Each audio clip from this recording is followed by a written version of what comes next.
Welcome to Rakesh tutorial. This is Rakesh. Good morning to all of you. आज हम लोग बात करेंगे कि इवैल्यूएशन क्या है। ठीक है, ऐसी ऐसे मूल्यांकन क्या है, आकलन क्या है, असेसमेंट क्या है। आकलन मतलब असेसमेंट, इसकी बात करेंगे, पूरे वीडियो में देखेंगे। और इसका पूरा तरह से इससे कहीं ना कहीं अगर देखा जाए तो सीटेट में आपका 2 से 3 नंबर तो कन्फर्म ही है। अगर दोनों पेपर को अगर मिला दिया जाए तो 5-6 नंबर भी आ सकता है। तो एक तरह से ऑलमोस्ट आप मिला जुला के कहीं 4 नंबर तो कन्फर्म है। ठीक है ना।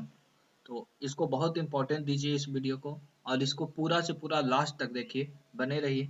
तो देखेंगे, सबसे पहली बात करेंगे आगे एवुलेशन। एवुलेशन का हिंदी क्या हुआ? मूल्यांकन। असेसमेंट मतलब आकलन। तो एवुलेशन को हम डिफाइन करते हैं, देखिएगा समझिएगा।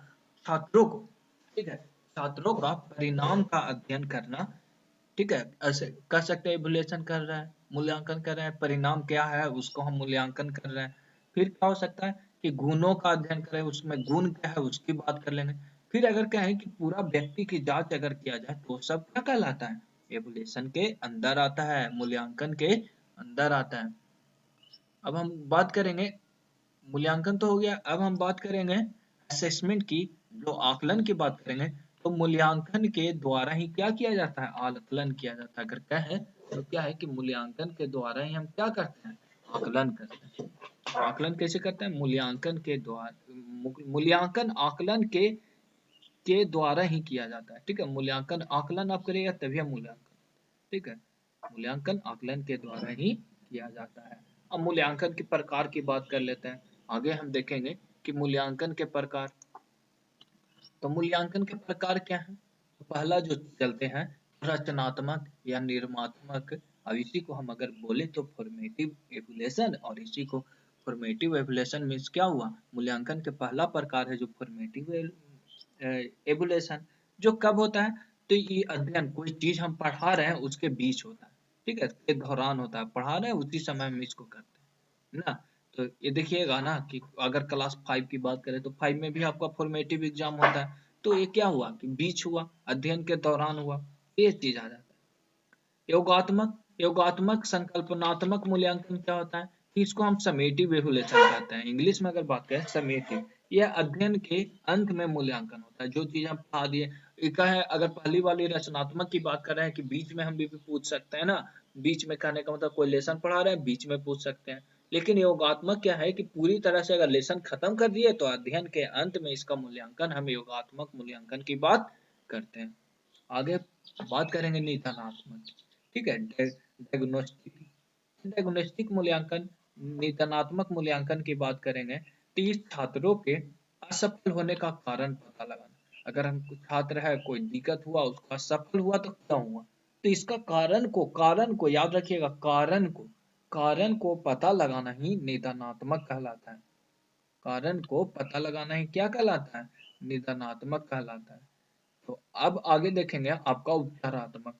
उपचारात्मक में क्या होता है? उपचारात्मक, तो छात्रों के असफल के कारण को पता लगाकर उसे दूर करना ही उपचारात्मक होता है। असफल के आप खाली कारण को पता लगा रहे हैं तो क्या हुआ? निदानात्मक। और उसको अगर दूर कर रहे हैं तो क्या होगा? उपचारात्मक। बहुत इंपॉर्टेंट है, कहीं ना कहीं एग्जाम में आएगा ही आएगा, याद रखिए।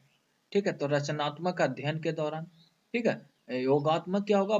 अध्ययन के अंत में होता है। निदानात्मक क्या होता है? कि असफल के कारणों का पता लगाते हैं। ठीक है, उपचारात्मक क्या होता है? छात्रों के असफल के कारणों को पता लगाकर क्या करते हैं? दूर करते हैं ना।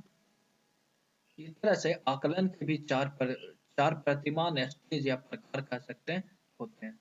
आकलन के भी क्या होते हैं? 4 प्रतिमान या होते हैं, देखते हैं। तो आकलन के पहला क्या है कि अधिगम का आकलन। अगर है शिक्षण क्या है कि अधिगम के पाठ के अंत में होता है। कब होगा? तो ये पाठ के अंत में होता है।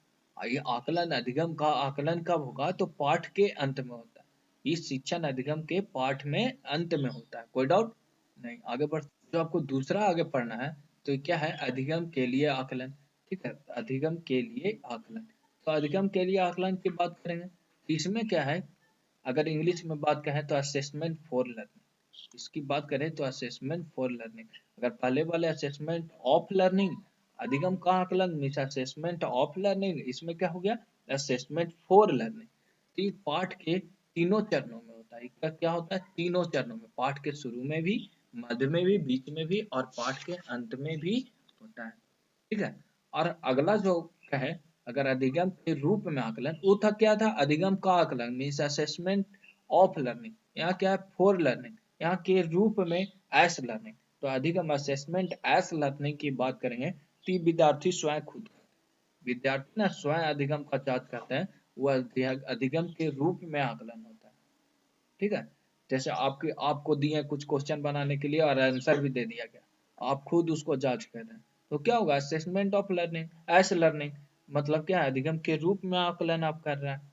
अगर अगली बात करें आपकी, चाहे अधिगम में आकलन की बात करें तो एक पाठ के दौरान होता है, बीच में होता है, पाठ के दौरान होता है।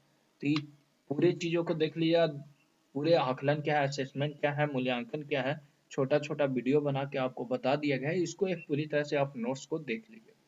Thanks to watch the video.